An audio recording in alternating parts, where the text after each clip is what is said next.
and welcome to this Christmas week on Open Air. Now that beautiful sled we've just seen, while looking festive, actually carried the Wicked Witch of Narnia, who turned people to stone if they didn't comply with her evil wishes. But I'm sure there's no need to worry about our first guest this morning. She's Barbara Kellerman, and she was only acting the part of the White Witch. As far as I know, you have no magic powers yourself.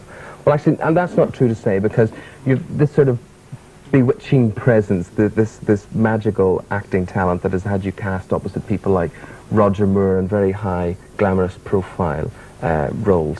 And then you go and land this. It's some difference, isn't it? Well, they're actually few and far between, those roles. I've done sort of dowdy period pieces, and in theatre I don't think I've touched on glamour. And I think television tries to sort of get you into a niche, and it's very difficult to leave it. But I've been very lucky in the varied kind of roles I have been given, so... Yeah, but I always remember the sort of profile that was appeared on the front of the front cover of the Radio Times, from Sainsbury's to the front cover of the Radio Times, for Barbara Kellerman. She's here to take your calls this morning, 061 814 0424. We'd love to hear from you. Any opinions or comments about The Lion, the Witch and the Wardrobe, and the young lady who played Lucy. Sophie Wilcox will be here as well. But first, let's join Natalie. Well, the transmission... Past 6 weeks, the Chronicles of Narnia have enchanted Sunday tea time viewers to BBC One. When Aslan the lion died on the stone table at the hands of the White Witch of Narnia, it seems that the eyes of half the nation filled with tears. And last night, though, Aslan came back from the dead to defeat the evil witch. Susan and Lucy wanted to know how he'd done it.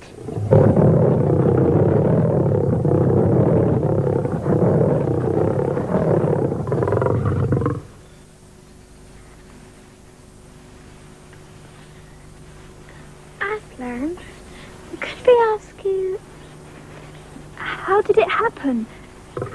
We saw you on a stone table, tied, and we saw you. The witch knows the deep magic, but there is a magic deeper still which she has never known, for her knowledge goes back only to the dawn of time. Now, we've already met Barbara Kellerman, who plays the White Witch, and I'm joined now by Sophie Wilcox, who you'll recognise as Lucy from the series. Now, when Aslan died, and this is what caused the uproar with a lot of people, they didn't like that, you cried in the series. Was it difficult to cry? Well, in fact, Barbara gave Sophie and I a couple of lessons. Because when we rehearsed, Sophie and I found it a bit hard to build up to it. And it was a bit embarrassing in front of all the crew and everything. But Barbara took us into a room and she taught us these like breathing exercises that if you went like this, you really, and if you got into the part, you really did. And it was actually it was so realistic. You didn't really, on the night, it was very good, but so we just kind of like build up to it. These are the tricks of the trade. Now, we already know a lot about Barbara's background. She was telling us there. Now, what about you? What's your acting experience? Well, basically, at drama at school, the teacher said that I should have extra drama lessons. And so I started going to a place called Abacus. And the lady there had started an agency. And she said, would I like to join? And I said, I'd love to. And from there, she just sent me to auditions. And was this your first job? Well, yeah. Well, on my third audition, I got a seafood advert, which is nice at the moment, and I'm a hockey girl in that, and then I got, on my fourth audition, I got this, so I was very lucky. Good, okay, right, people have been phoning in while we've been on air. Let's speak to Sandra Chapman, who's phoned in from Romsey in Hampshire. Hi, Sandra. Hello. What did you think of The Lion, the Witch and the Wardrobe? Yeah, that's right. Good morning, Barbara. Hi. I thought the violence in the 5th episode, initially the killing of Aslan, was a bit over the top. My son burst into tears, and my friend's daughter suffered nightmares for 2 nights, and my youngest son refused to watch the 6th episode by burying his head in the settee. And my question is, do you think you could have portrayed this any other way? Well... I think it was pretty well impossible to portray it in any other way. If you read the book, it is so emotive and so terrifying and so awful, and it is terribly much part of the whole thing. And I think if you lose that, you've lost your book, you've lost your programme. It is a problem. I don't know how old your children are. It's been very strange with children. 2-year-olds have watched it absolutely sort of mesmerised and not worried, and 9 and 10-year-olds have had problems with it. And I do remember the problems that your children suffered when I read the book when I was a child, because just reading the book I was in such a state. So I think we've been as honest as we could be to the book, and I think if we'd have lessened it in any way, you'd have lost C.S. Lewis's magic, I'm afraid. What way did your children react, Sandra, when the Lion came back to life?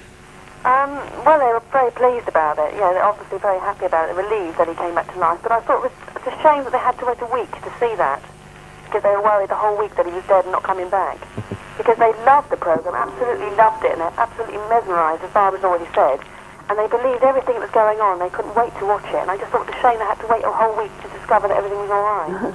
Well, I'd just like to add to this point that this brings in the whole subject about whether in fact it is important for children to read the books first, and I think that is important. Children who've read the book first imagine it in their own imagination, if you like, and when the television comes on they can select what they want and, you know, what they imagined or whatever. They can sort of, but if your children haven't read it, they're going to have to believe totally in the television, and I think this is an argument very much for children to read and to understand what's happening. So they would have been prepared, is what I'm saying, in fact, wouldn't they, for the end then? That's a fair point. Actually, just to show that the popularity of the programme is such that we've got a chap now on the phone who's actually a vicar, Andrew Bowden from Cirencester.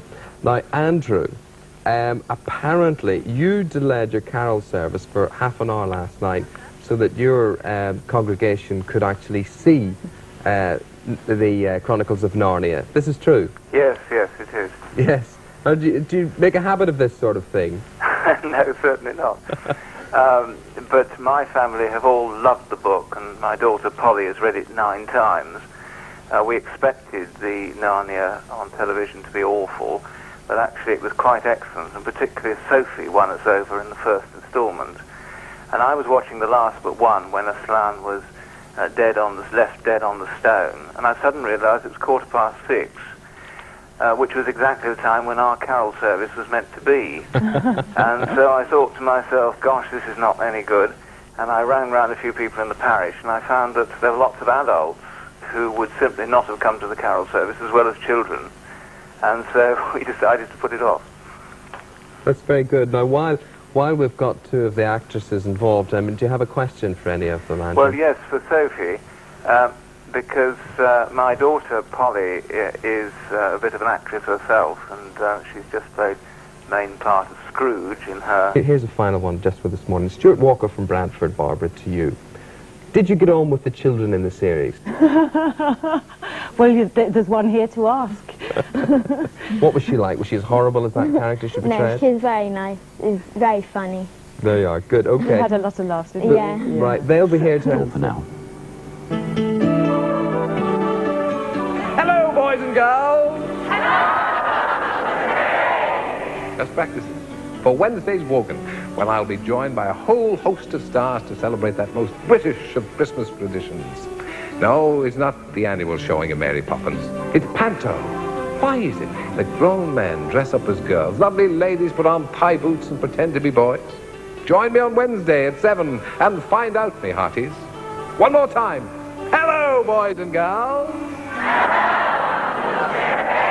Drunk again?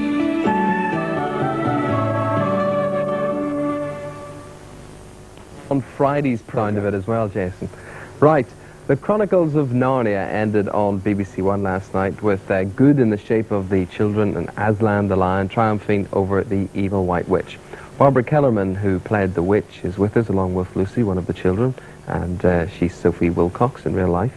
And the way the programme looked was the responsibility of Alan Spaulding, the designer, this man here, and he's here too, as you can see. Now, Alan had to oversee castles and fawns, statues and animation to bring the land of Narnia, originally created by the author C.S. Lewis, alive on the screen. Now, complicated sequences like the one we're about to see, which follows Susan and Lucy's flight to the witch's castle on Aslan's back. Just me, I don't know where to begin. There were so many special effects in that. Alan, what were the complications of doing a scene like that? Well, on that scene, most of the the dummies were actually shot dummies, so they're actually fairly static. But actually bringing them to life, what we did was to freeze a frame, and using a computer called a paint box, we actually drew on top of the static frame and made it look like the stone statue. It must take forever to do that sort of thing. It takes quite a while. Once we got the process set up, it was fairly straightforward. It took about an hour and a half for each one. Yeah. And then to breathe the fire into it, we tried to keep it as much like the description in the book as possible. Yeah. That's sort of like a sort of burning piece of paper with a match. From Barbara and Sophie's point of view, it must be very, very difficult working with animations and things which aren't really there and having to act around them, I would imagine. Did you find, Sarah? Well, I didn't actually get there wasn't anything in that which I actually got a chance to do, but... I did have a bit in the battle, I remember. Yeah. And yes, it was, because we didn't know specifically what it was that was coming at us. Mm-hmm. So they said, well, it's going to be about this size, and it's going to look absolutely terrible, you know. And imagining that was a little bit difficult. And how on earth do you talk to a land that isn't real? Well, it was very easy, actually, because the people that were inside the lion, actually, Elsa, who controlled the head and everything, actually said the words out while she was using the mouth, and then it was dubbed later. So it was quite easy, really. We just... had a conversation? Yeah. Occasionally we had, when we couldn't actually hear Elsa, we had an earpiece. Yeah. Mine flew out in the middle of one of my tirades, I remember. The director thought it was a tooth, and she was very worried. Would just be just like the character, wouldn't it, Faces, under all that makeup. Okay, we've got a call on the line. Emma Rippon? Hello? Hello, Emma. How are you? Fine, thank you. Hi, what did you think of The Lion, the Witch and the Wardrobe? Well, I thought it was excellent, and my sister enjoyed it too. Well, I'd like to say, I thought the programme which told us how The Lion, the Witch and the Wardrobe was made was a very good idea. Yeah, that preceded the series. Yes, Yeah. and I also thought the inclusion of some of C.S. Lewis's original notes in that programme were good. I'd like to ask the designer, that programme told us that the winter scenes were filmed in Scotland and the spring scenes were filmed in the studios. Was it difficult to make everything look exactly the same, the sets and the scenery, especially the beaver's house? Yes, well, in actual fact, the winter scenes were filmed in Scotland in the winter, but most of the spring scenes were actually shot in the spring, on location.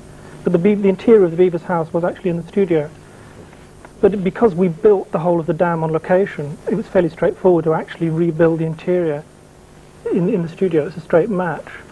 More of the problem was the fact that it was actually quite a small set, and to get the cameras around the set was difficult. So it actually pulled apart like sections of a Stilton cheese, and we pulled pieces out and shot looking one way, and we put the piece back in and pulled the slices out of the other side. But basically, Emma, you thought that the atmosphere was right. Yes, I did, yes. It's actually a very elaborate costume. There's somebody standing at the front who's the front legs of the lion, and the person in the back provides... Well, it wasn't actually divided in that way. We shot the whole thing in one long sequence and divided the 6 episodes up. So the process from beginning to end was about a year. There was 3 weeks in location in Scotland in the winter, 4 drama studios, 1 effects studio, and then 6 weeks on location again in the summer. And then there was post-production work, the computers and the video effects were then done afterwards. So from beginning to end, it was very nearly a year's work. Here's actually I'm just looking for a nice comment which I've just lost again. I'll come back to it. But here's the point that this morning, Barbara, we were talking about the death of Aslan and how the lady phoned in thought it was quite violent. Mr. E.H. Barrow has phoned in from Cherry Willingham in Lincolnshire, and he says that we've missed the opportunity to say that the violent death of Aslan was a copy of Christ's death, which was violent and as horrible as could be imagined. Now, you were telling me between programmes there that the production team had thought about that and held back. Yes, I mean, the allegory is there for you to see if you want to see it. But when I was a child and I read the book, I wasn't aware of any allegory. And I think the director really wanted to keep that in low profile for the adults to see if they wanted to see it, and for the children to take just the symbol of good being born again, if you like. But that was it. She played it down. So that was a deliberate decision. It was very deliberate, yes. Okay, Mr. Barrow, hope that answers your point in Surrey. Now, the interesting thing about Pauline is that she has phoned in to say that she did the original illustrations for the book, The Lion, the Witch and the Wardrobe. Pauline has phoned in to say that she was very, very pleased, Alan, with the production. She thought it was very close to the book, very much in keeping with the mood. And she said the funny thing is that C.S. Lewis was set against making the book into a Christmas show, and when it was suggested, he replied, heavens above. However, I think he would have approved of this production. Thank you very much indeed for that comment. Pauline, let's now go to Sheffield. Victoria Gregory has phoned in from there. You were on location. Alan was telling us there about filming in Scotland and things, and you were on location. And then what about the interior scenes? Were they done much later? They were done intermittently, weren't they? Was it difficult to recreate whatever evil mood you were in or whatever good mood you were in later in studio? It did need a little bit of preparation. It needed a lot of thought and a lot of work on the voice. Yeah. And the continuity thing I always have a problem with. And the kids helped me with that on location. I was forever saying to you, wasn't I, Sophie? And particularly to Jonathan, who played Evan, which bit is this in the set? Is this where... is this... And they tell me, and they pick me, and I say, well, that's all right, because I'm a bit dotty about the order of things. So with the help of the kids, we sort of got it together. OK, let's go to Amanda Doyle. All young people... She ever found herself, like, laughing during rehearsals because, like, I was rehearsing for a school play and I found myself laughing at things that weren't even funny. Some things, I mean, yeah, you laugh at things. You're just so excited about what you're doing or what you're rehearsing. You just burst into laughter. The most, you know, silliest little comment can just set you off and you just cannot stop laughing. It does. I don't know why it does it. I mean, you just go mad, really. From Ballymoney and Richard Parker from Warwickshire all want to put the point that Julia Leonard from Newark is now about to put. Hi, Julia. No, she's still not there anyway. What Julia and everybody else wants to know is that there are other books in the Chronicles of Narnia. Have you got any other plans to dramatise those, such as Prince Caspian? Yes, we're actually starting work in the new year on another series to go out next Christmas, which is Prince Caspian and The Voyage of the Dawn Treader. Together, the two books combined into one series of 6 episodes. And what are the constants between The Lion, the Witch and the Wardrobe and this? Are there any?